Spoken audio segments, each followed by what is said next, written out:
I am Helena del Pesco, and I am a clinical herbal student at the Vermont Center for Integrative Herbalism in my second year. And I also have a background as a chef and a visual artist. I am Alyssa Dennis, also have a background in the arts, as you can see in the background here. And I am a clinical herbalist and herbal educator. I have a kind of a three-pronged aspect to what I do. So I see clients individually one-on-one, and then I have a series of classes that I offer that bring people into this growing space that I have here that's very much focused on herbal education. We are not a production farm or anything, but we grow herbs to help people understand their life cycle and habitat. And then I also make herbal education products, games, that sort of thing. I got my herbal education at Arbor Vitae School of Clinical Herbalism, and I finished that in 2020. And I also work as a co-coordinator of the Herbalists Without Borders Baltimore chapter. Excellent. Yeah, so we decided to make this video because as much as we are super steeped in the world of herbalism and thinking about it all the time, it's not uncommon to meet people who don't necessarily know what an herbalist does, or there's a lot of different ideas out there of what an herbalist does, and then what a clinical herbalist does is maybe distinct. So we're just going to go back and forth and ask each other some questions that we imagine um, folks out there might have, in the hopes that this video can be a tool to hand off to anyone who's curious, who's thinking about seeing an herbalist or maybe even becoming an herbalist, to get to know a little bit more about what a clinical herbalist does. Helena, So, where are you attending school right now? I am, well, I did do another program before the one I'm in now, which was Wild Ginger. It's a school in Southern Maryland, and Molly Meehan is the kind of main, the founder and the organizer, but she does a really good job of bringing in lots of herbalists from the region to kind of speak to their specialties in herbalism. So that was a really great sort of first deep dive into something beyond self-study. And it was really kind of like a sampler of lots of different aspects of herbalism.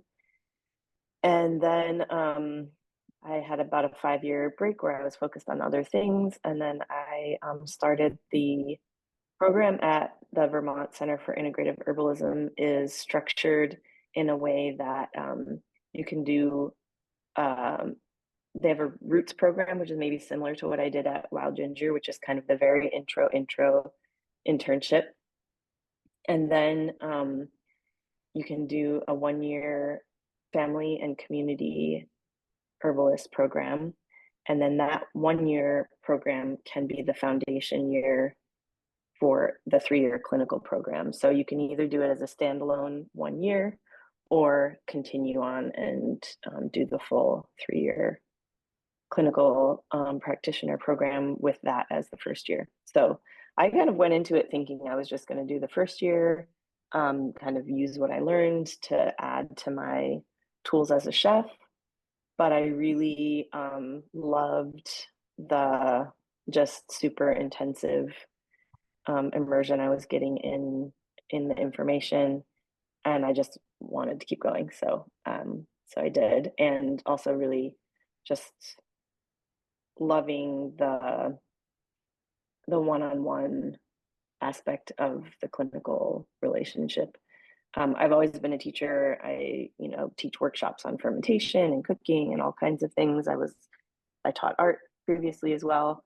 And so I really love the education aspect of being an herbalist. Awesome. Yeah, yeah. Yeah, And so you, that tell us about your journey. my 3 years at Arbor Vitae School of Traditional Herbalism, which was originally in located in Manhattan, is now still in New York, but is now in New Paltz. is a very, very similar structure. So the first year, very basic, sort of get understanding some of the herbs, some of the philosophy, and just the philosophy around what we're practicing, um, and then second year, a little dabbling of clinical stuff, and continue to do botany and learn different modalities of different traditional healing modalities. What are some of the structures of that? Which would include, you know, like I mentioned before, Ayurveda and Chinese perspectives on this sort of practice. Yeah, and anatomy and physiology, going in deep dive into that, really learning the body, whether it's energetically or physiologically. I do want to say though too that in this interview that we're doing, we're really specifically talking about the experience of clinical herbalism, and that there are so many ways to be an herbalist. And you don't have to have this very specific education to be an herbalist in general, to work with herbs. Obviously, I mean, there's been a long, long history of legality around who and who can't practice plant medicine, and that's not what we would at all advocate, because a lot of herbalism is traditional knowledge and people learning from their grandmothers and their aunties, um, and so being in a household, even growing up in a household with all of this information, yes, you could call yourself an herbalist for sure. I think what we're discussing is really when you start to work individually with people, having a little bit stronger background in that educational aspect is, I think, really important, but isn't required to just work with plants. And you know, in all of the many ways, you know, even people who make products, herbal products, you know, maybe they didn't go through a clinical training, and you certainly don't necessarily need that, to know the plants really well to make good medicine. And to, you know, suggest herbs for your family and friends.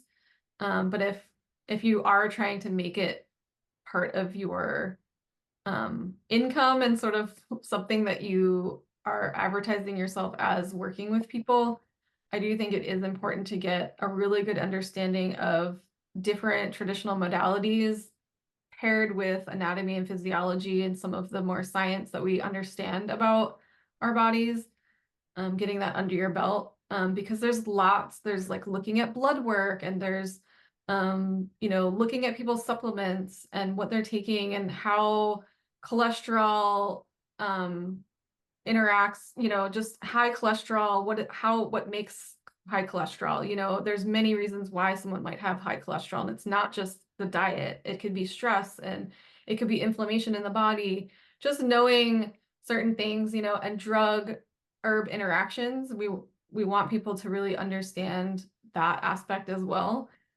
So you get so much more of a very detailed education when you go through a program like the ones that we're describing. But there are many other ways outside of that to be an herbalist and to be a good herbalist. So we're just sort of talking about the ways that we have practiced. So yeah. Yeah, for sure. Um, and I think in terms of safety, like there are resources out there where you can look up, you know, with the internet, you know, you can look up herb drug interactions. But I'm actually in the middle of the safety course for our school right now, and wow, it's there's a lot, you know, a lot to understand in terms of just how pharmaceuticals interact with herbs, how the herbs,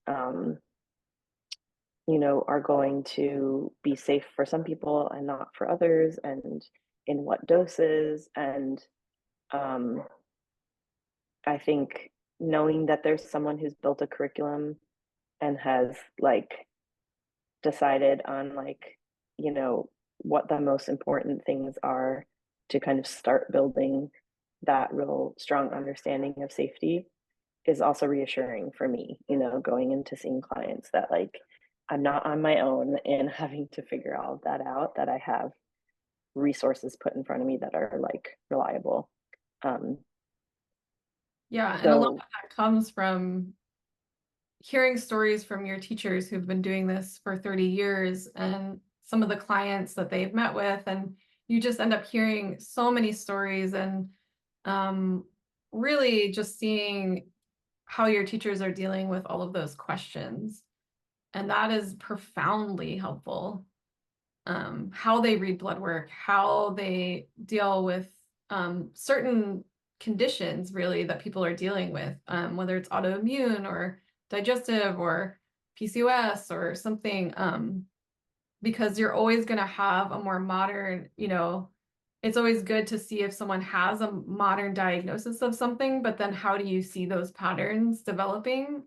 Yeah. yeah, and I think too, like there's this sense that like plants are on a spectrum from food to poison. You know, like many of us, I think, grew up thinking that's a binary, like a food is either edible or inedible, or it's poisonous or it's not poisonous. And the truth is, there's a spectrum. And, you know, many herbalists who don't go through a clinical or more formal training might just stick to the food end of the spectrum a little bit more. Um, and with more training, we get, you know, things open up a little bit more to working with herbs that might be further to the other side of the spectrum, where you're working in, you know, drop doses. You're being like very careful about um, the adverse effects that this might have, and informing your client of that, and having them decide if they want to take those risks, and closely monitoring them, maybe having them, you know, working, you know, with their doctor as well. Like there are doctors out there who are open to and comfortable with, you know, thinking about herbs in addition to what they're recommending. So just in terms of thinking about that safety piece, um, and like how we might be able to work with a broader spectrum of herbs because of this training. Yeah. Although there are traditional uses for herbs as well, like granny uses for, I mean, poke comes to mind. You know, there are folk traditions out there that um, are also like potentially harmful if not worked with in a particular way, that's been passed down through generations. And sometimes those things get lost by the professional world of herbalism. And so it's important, I think, to hold both, like in the safety piece, it's like, yes, the science, but also um, the traditions and the traditional wisdom, and, you know, how something is used um, is really important. Yeah. Sometimes we might not understand why someone has done this for hundreds of years, but there is wisdom in that, and to not ignore it, because we might find later on down the line scientifically why, they have suggested that. And always tend to adhere and to sort of listen to that wisdom and apply it to my evolution of investigation, and it's profoundly always helpful. So, yeah, so what are some of the legal constraints of practicing herbalism in general? Yeah, I think when I started this training, I was like, I was a little having some cognitive dissonance of like, okay, I'm entering into this like fairly formal training program, and I'm being trained to do something that's not legal. Like, and I think like as, you know, we did more of the classes around ethics and legality, um, it's much more complicated than that. Um, you know, herbalism is not licensed in the US in any state, whereas like acupuncture is licensed, I think, in pretty much every state. Naturopaths are licensed in some states and not others. Um, so we have to be careful as herbalists about not practicing within the scope of a licensed practice, like not practicing medicine without a license. That's like the accusation that herbalists need to be concerned about. But my teachers have really helped me kind of shift that perspective in from like what should we be afraid of doing or what should we absolutely not do to like looking at the space that is carved out for us. We are supporting the body's innate ability to heal itself and maintain homeostasis. And that is really a thing that I think a lot of people get frustrated that doctors just won't pay attention to, you know? So I've really been able to shift from thinking about like the fear side of it to the real gift side of like how we get to fill a space that just is not, it's not of the purview of doctors, and it's a big gap that needs to be filled. Yeah, I love that sort of picture that we're really filling a niche, we're filling a gap, a really big gap, I feel. The more I do this work, the more the gap seems bigger and bigger. And that it, yeah, actually isn't really a niche. It's really just a big, big, big gaping hole. That interaction of being heard, so much healing can just happen just in a conversation. And so that's like such a large part of what we hold. And then, all the other stuff that comes with that, especially the herbs and that relationship with the plants. But yeah, and what I always hold in my mind too, as someone who isn't licensed, who has education, lots and lots of education, but does not have the opportunity to have a license. I think of myself as someone selling education. If you pay for something legally in any way, shape, and form, I can legally sell you information because that I am protected under free speech. In Germany and several other places, it's illegal to use certain herbs that you could really do a lot with as integrated into your practice. And what we can do is do more personalized formulation because we're not licensed, like because we don't have these constraints of being licensed. And so we're protected really under those like supplement laws. Like we're offering suggestion for supplements. This is really, again, all about education and all about being a coach, being a supportive person in this process of healing, which I think is really key to really any healing, no matter what modality you choose. I think like the only other thing I would add is that like, I mean, friends I know who haven't necessarily done a clinical program but are herbalists, like they might actually enjoy it more. They might just like have a focus on their garden and like make a few formulas when they kind of have certain things in season or have an abundance, or they might scale that up and actually make and sell products. I think in a way the more traditional way of learning is like um maybe your grandmother's an herbalist, and when you're like 12 or 13 and you show interest, you start learning things little by little. And in a way, a clinical program is like not the most natural way of learning because we're literally like every week studying a different body system and every week learning a different class of chemistry, and every week like just like you're really cramming so much information. And then as you work with clients, then you start to integrate that information, right? And like really everything starts to kind of be synthesized in terms of like matching up like what you learned on paper with how it shows up in a body. So I think like in a way, like there are other gentler, softer ways of becoming a really skilled herbalist. And a clinical program is kind of like a fast tracking too. So that's like the other distinction I would make. It's like fast tracking, like taking in a ton of information. Yeah. Which again, could be for better or worse, but But I think that coming out of school, I will say that I do feel that I was very much set up to do this work. I mean, I very much feel that I can really help in this area, fill this niche and fill the need.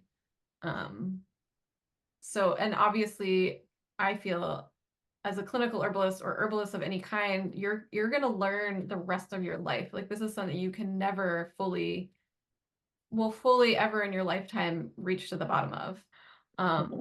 I think that's what's so exciting about being an herbalist in general, but also a clinical herbalist, is that you're going to continue to learn things your whole entire practice.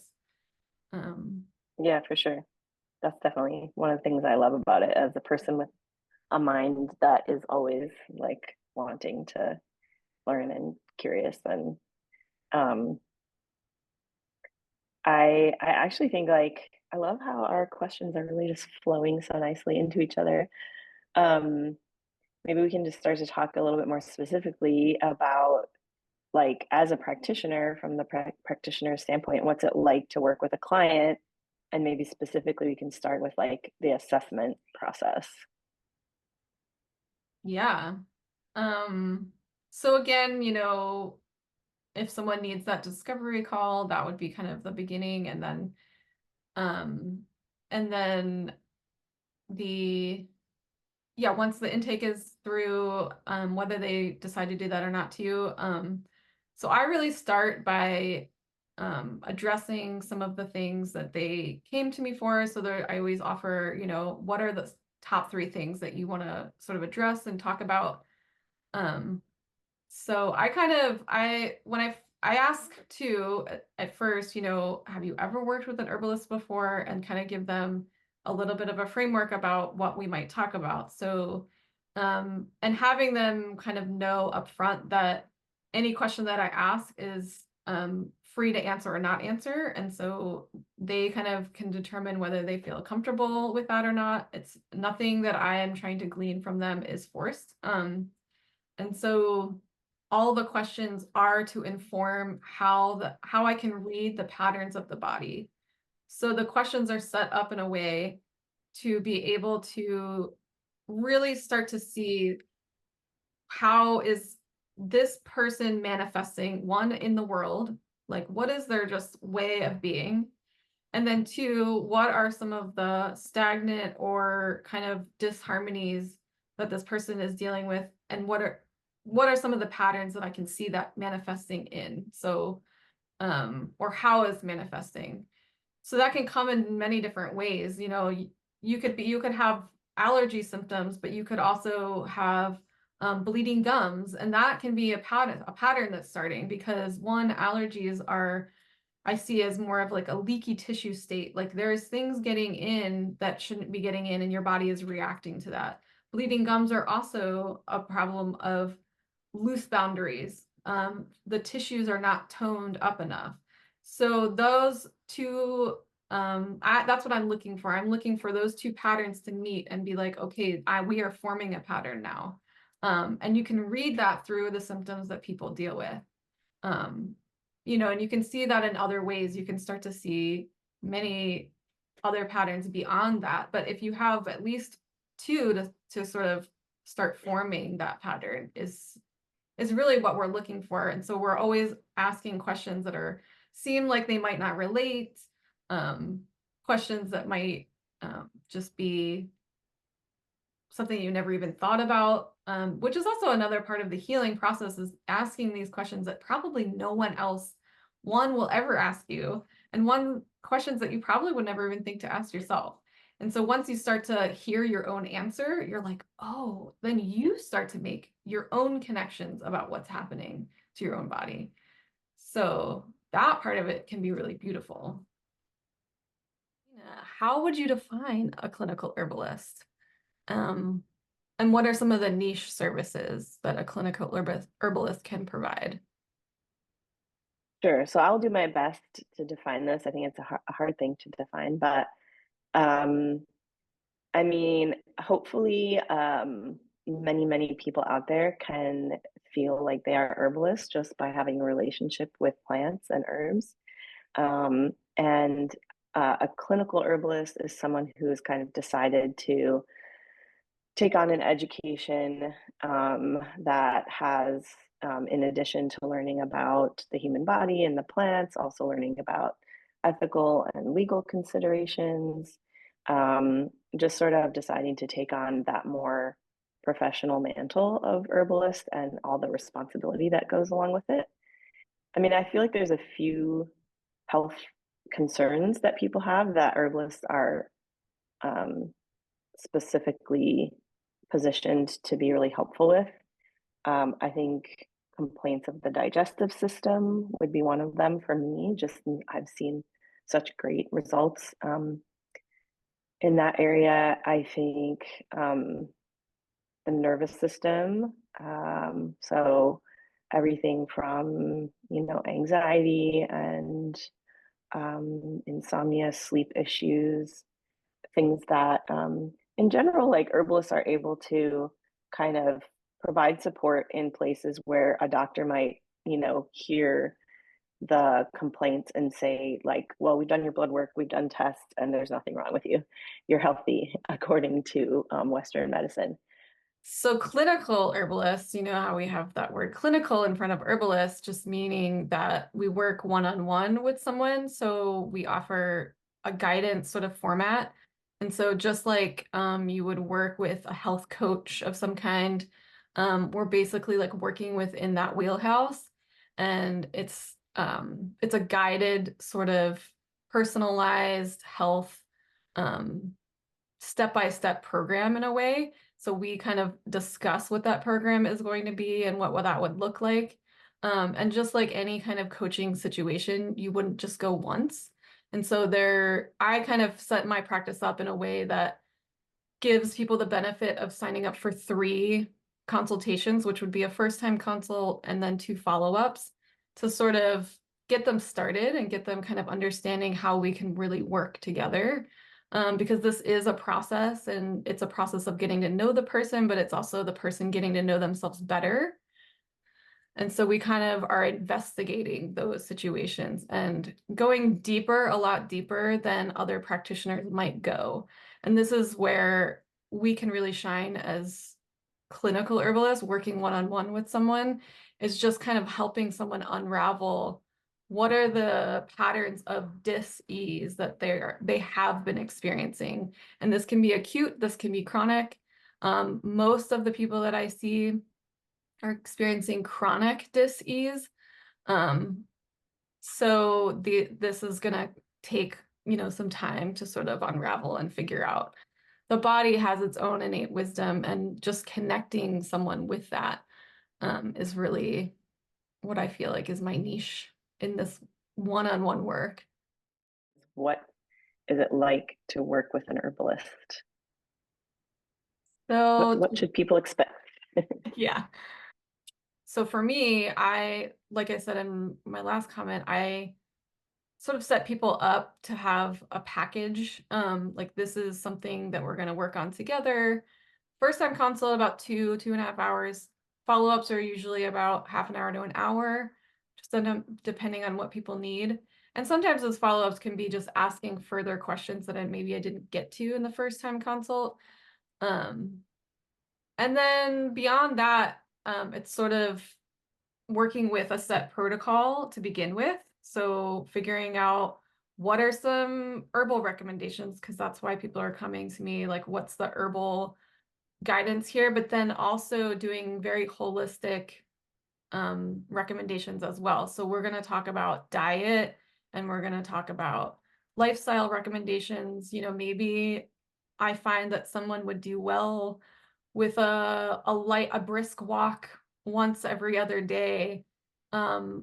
Where I think, some people might be like, well, I'm only gonna recommend herbs, but your medicine can also be in other forms of diet, lifestyle changes, that sort of thing. So it is a pretty holistic, rounded.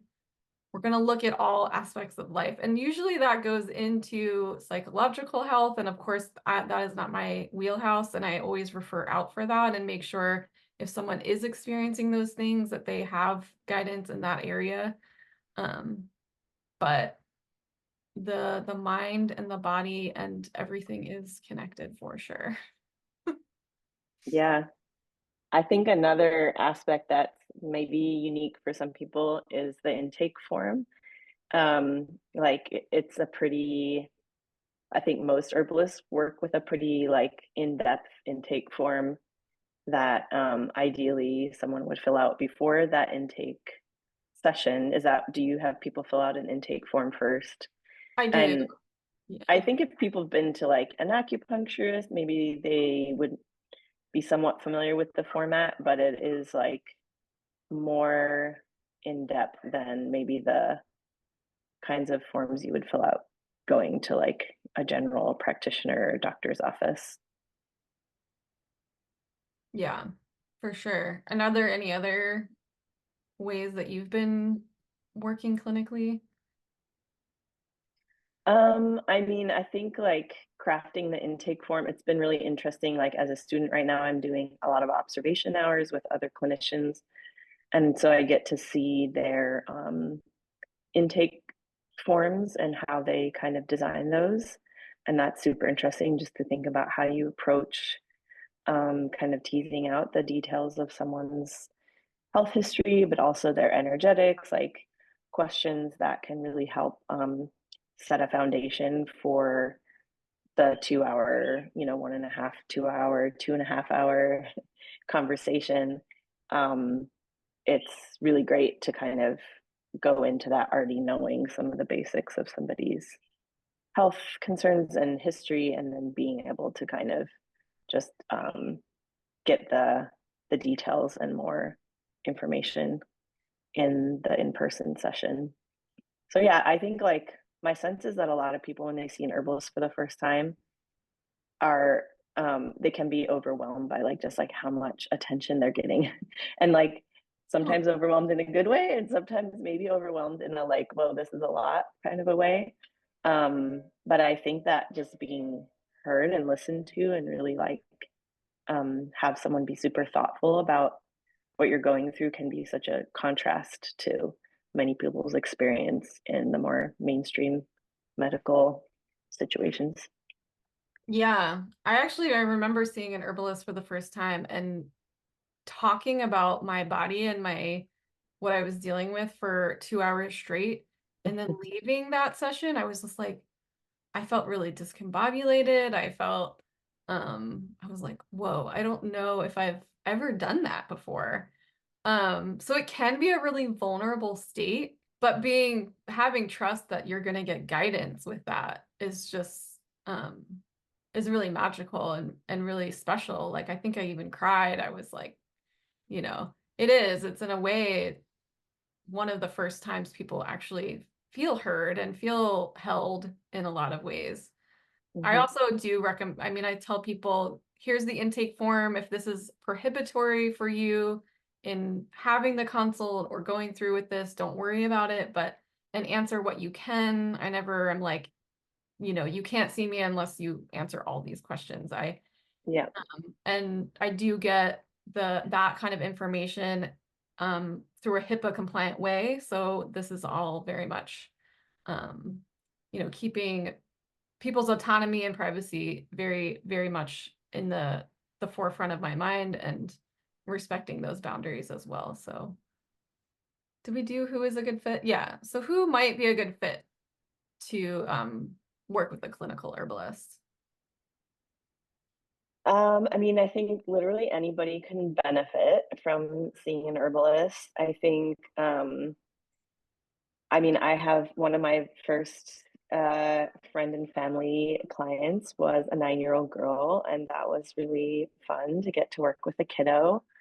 Um, Herbalists, clinical herbalists are trained to be aware of the limitations of certain herbs for, if someone's pregnant or nursing, for kids, for the elderly, like we're given a lot of, safety information about working with special populations. So yeah, I think literally anybody can benefit. I think that people who really get maybe the most out of it are people who are like really ready to be a more active participant in their health journey. I think it's a little challenging for someone who's used to like taking a pill and feeling an immediate effect and then not having to think about it, because herbs don't necessarily work that way. People who've been to, various doctors and just had no success. I think a lot of herbalists end up seeing people who tried a lot of other things and those things haven't worked. Hmm. I think too, just if you're a person who's really has a connection to plants already, like if you're a gardener or someone who loves botanical gardens, like there's a real joy and beauty in working with an herbalist because you get to like work with your health goals and also cultivate that relationship with plants. Yeah, I know. So great. Yeah, I feel like who is a good fit for seeing a clinical herbalist or getting a consultation would be, yeah, people who really are wanting to do a deeper dive. I mean, I think that the investigation in your own health is really important. Herbalists really are willing to work with people's schedules and what is possible. So you can start very small and very easy and here we can work with this tincture. There's very easy ways to sort of just begin the process. But then knowing that, this is a practice, this is a lifestyle, that giving it time and giving it space is going to be what is most beneficial for someone. And How much time do clients typically spend with an herbalist? So I guess we kind of answered that in terms of like the 2 hour intake and then, maybe a half hour to an hour follow up. Um, I wonder if maybe you have more to say about like how long someone might work with an herbalist in terms of like the bigger picture. depending on what someone is dealing with, honestly, that's going to determine how long you continue to work with someone.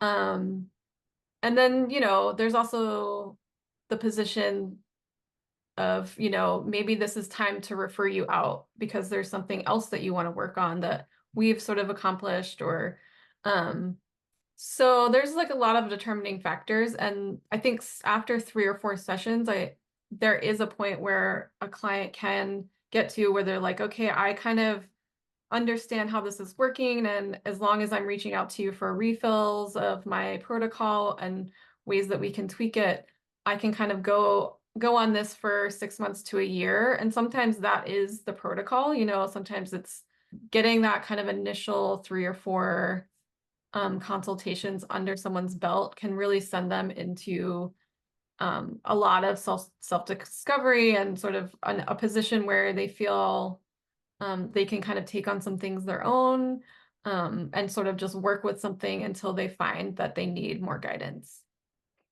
It's nice for people to be kind of prepared for that, like to know that, the herbs sometimes work slower and in a more subtle way than what we might be used to with like pharmaceuticals or even like some, chiropractic practices. Like they might have you come like every other day for a period of time and then once a week and then once a month. And the timeline with herbal remedies, often sometimes the effects are really immediate, but especially for something that's been a long standing pattern like endocrine or nervous system related things, like it seems like, sometimes it takes 4 to 6 months to start to see the shifts really happen.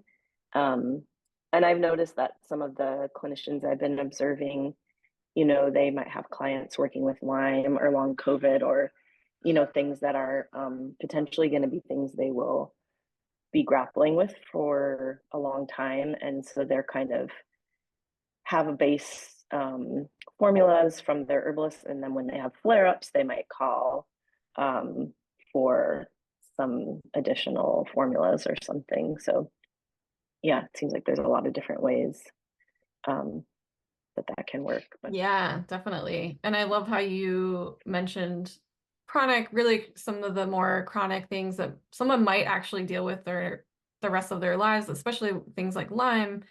There are fields of thinking about Lyme that, once you have Lyme, you're never really going to get rid of it. There's other people that might think differently, but I have definitely seen in practice and in my teachers' clinical practices that Lyme really surfaces when there's stress in someone's life, there's overwork, and then that sort of relationship of the dis-ease that they're dealing with crops up. It's kind of like working with an herbalist can be trying to cultivate a better relationship with that dis-ease and kind of disharmony that comes in, even though it might never be completely resolved.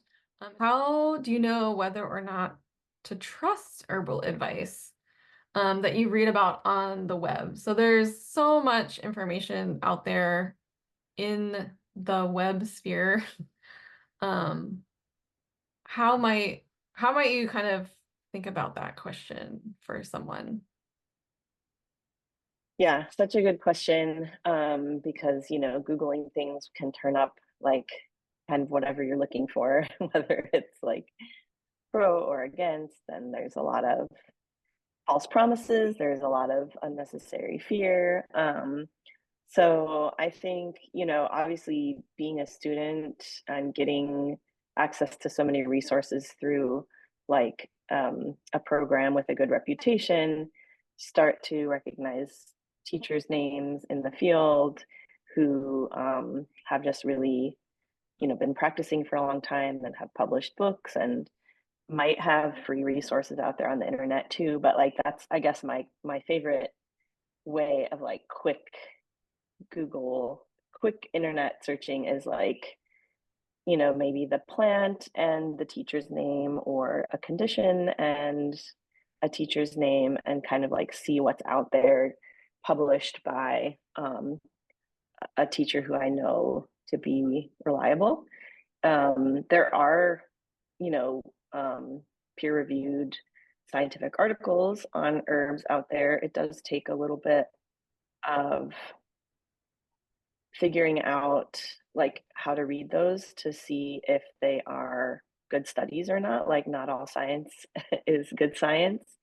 And sometimes there might be something that seems like it discredits the effectiveness of an herb, but then when you read deeper into it, you realize like they isolated one constituent and it was only tested in a petri dish, which doesn't necessarily translate to like how an herb interacts with the body.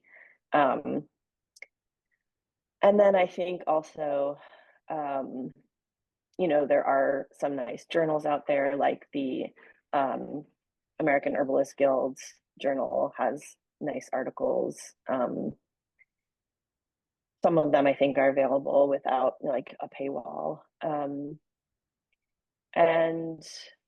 having a couple of books in your library that you can go to for reference, um, to kind of double check what you find on the internet with another source. And I think multiple sources in general, like never just relying on the first bit of information you come across, to try to have it confirmed and reiterated by another source is a really good idea.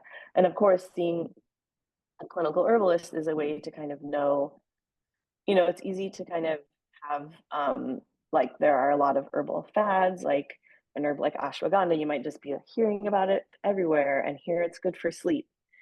Um, and, there might be some truth to that, but then what a clinical herbalist I think is really good at is like helping assess like your particular struggles, your particular physiology and energetic constitution, to know if that is actually the herb that's going to help you sleep.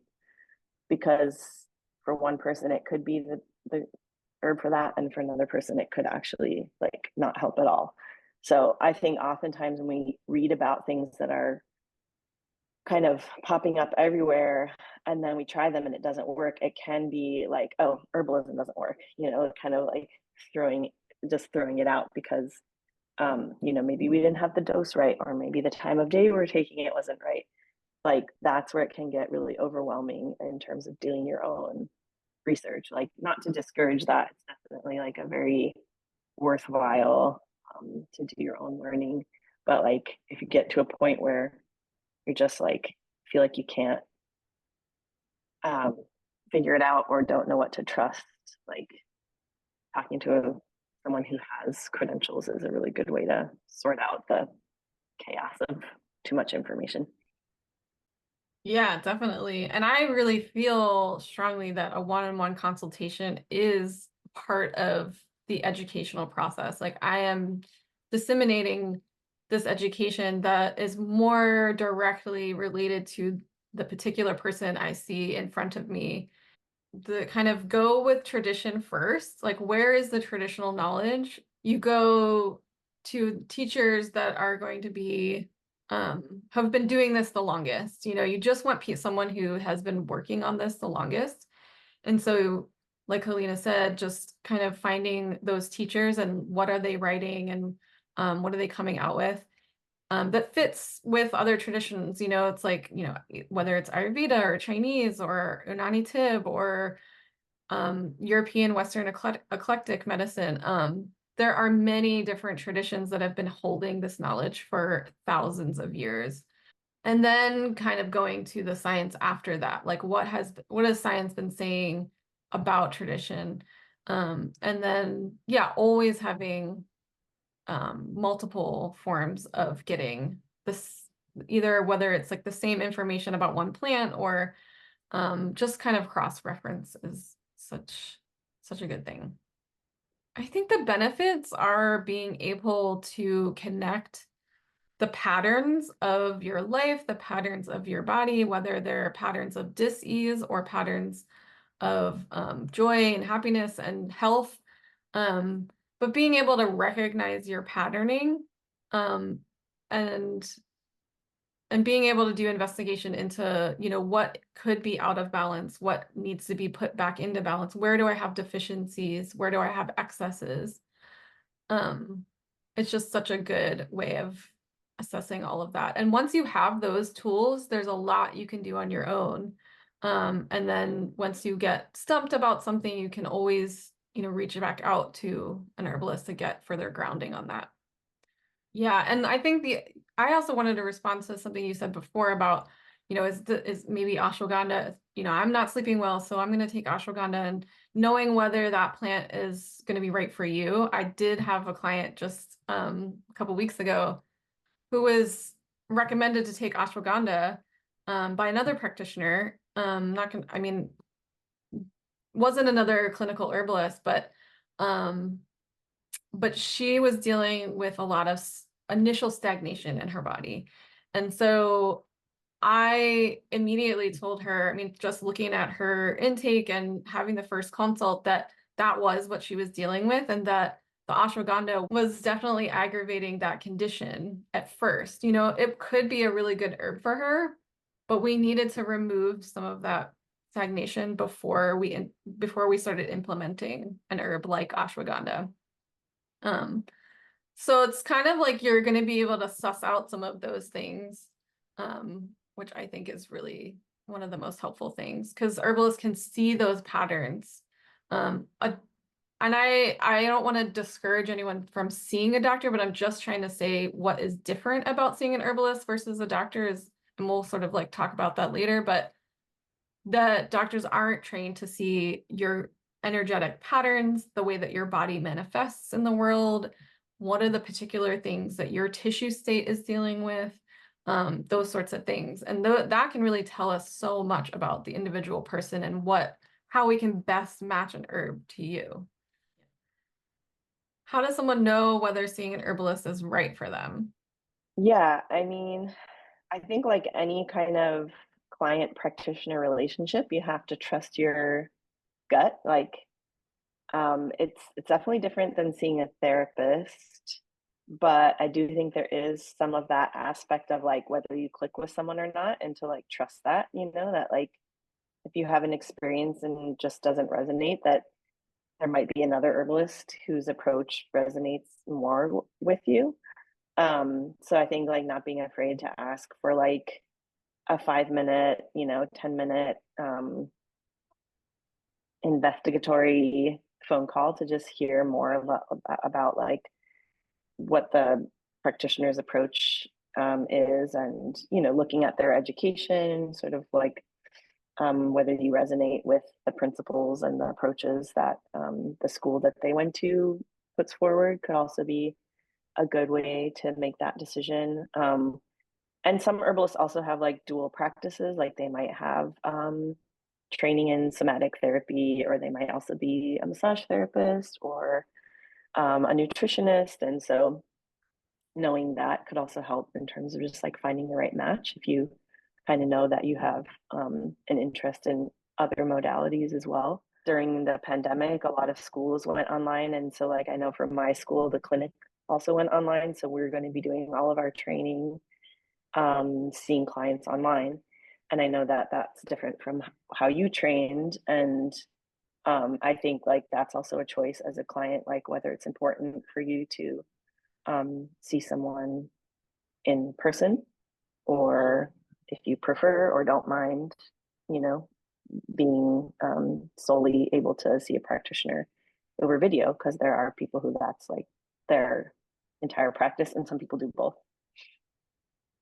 And I also offer free discovery calls, basically just if someone wants to ask a few questions about what they're seeing on my website or what I've kind of put out there. They have additional questions that they feel they just want to get a feel for how I might answer, or and also really most herbalists will have a niche practice. They won't be general practitioners. So for instance, I tend to focus on women's health, different things like endometriosis and digestive issues. So that those two things together, women's health and digestive.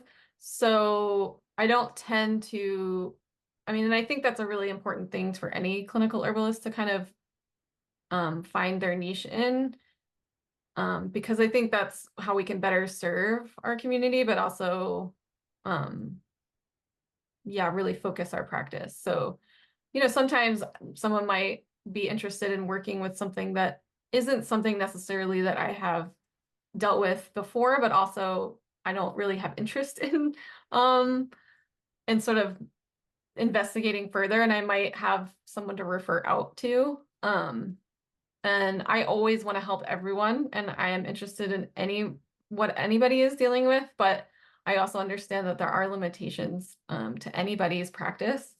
So I do know of people who will have different niche things that they offer. So I love just getting that discovery call down, and I've only had a couple people take me up on it. So they are free, about 15-20 minutes just to kind of do an intro. So Yeah, I love that. I wish every practitioner offered that, just because it is a big investment, both, financially, time wise, trust wise, that the building that new relationship. So it's nice to be able to just like have a low stakes conversation before really making that commitment. That's the sign of a really good practitioner, that they will be honest and let you know if like, they might say like, I don't have a lot of experience with that. I'm willing to work with you on it if you're just really excited to work with me for, whatever reasons. But I also, can look for, yeah, someone to refer you out to who specializes in that more. And I think if someone's not willing to do that, then that's not a good sign. Like, I think it's really important that a practitioner recognizes their strengths and weaknesses and is really transparent about that. I'm going to ask you this next question because you have more experience with it than me. Like, what is something you'd really love clients to understand before kind of getting into this relationship, before working with you? I tend to, I sort of said this before, but someone who's really prepared to sort of do some investigation. You're going to get a lot of guidance, but sort of having the expectation that this, that's just how I would love to practice. And I did hear Jim McDonald once say he prefers working with clients that really just want a deeper education into their own personal health. And so that's kind of like what I would love to sort of promote myself as, and be able to get clients that are kind of ready to take that leap. Um, and that can go at their own pace, but to sort of have that in the back of your mind that this is, yeah, both going to be part of your education about your own personal health, as it is sort of getting that support herbally, working with the plants and having the plants sort of teach your body certain things um, in terms of balance. Um, yeah, just I was thinking when you were talking also about like how much of a kind of unlearning there is to be done around like healthcare models and about the kind of hierarchies that many of us experience in healthcare relationships where we might have had negative experiences of trying to advocate for ourselves or trying to be more active participants in our healthcare and being like shut down or dismissed or made to feel like we're doing something wrong by you know um, contradicting what the professional like what the person who is generally put in the position of authority is saying. Um, and so that's like a dance of like the practitioner kind of continuing to remind people that they have agency and that they don't have to do things that we suggest if they're not comfortable, that they can come to us and say, hey, like that doesn't sit right with me. um, that's such a beautiful and important part of this practice, and it's hard. Like it's hard as a client, I think, like speaking for myself, like to feel empowered to do that when there's been negative experiences of trying to feel more equal with a practitioner in the past. Okay, so what happens after you meet with a client for the first time? For me as a practitioner, like it's really helpful and I really enjoy getting to at least have one more session with someone just so I can hear about, how the herbs work for them. It's super educational for me to be like, okay, like this worked and how did it work? And like mental, like banking that for like future situations that might come up that are similar. One thing that I think is kind of surprising for people is that we maybe let me know if you do this or not, but like most the herbalists I've been learning from will put together their assessment and recommendations, send a nice detailed outline of the protocols and how to take them, but then they're going to wait for you as the partner in this health journey to say like, yeah, that sounds good. I think sometimes people just expect like you're going to go off and make your decision and then send me the herbs. But I think it's a really important step actually to have the buy-in and the like, okay, from the client of like, yeah, that sounds good. Or like, oh my gosh, you put licorice in my formula. I hate licorice, because like these herbs cost money and like, we don't want to waste resources. We want to like give the client herbs that are going to have the best chance of like helping them with their goals, but also like hopefully they're going to like maybe like the taste of them if possible, or so I think there's a little bit more back and forth than people might be used to with other practitioners. But then yeah, it's usually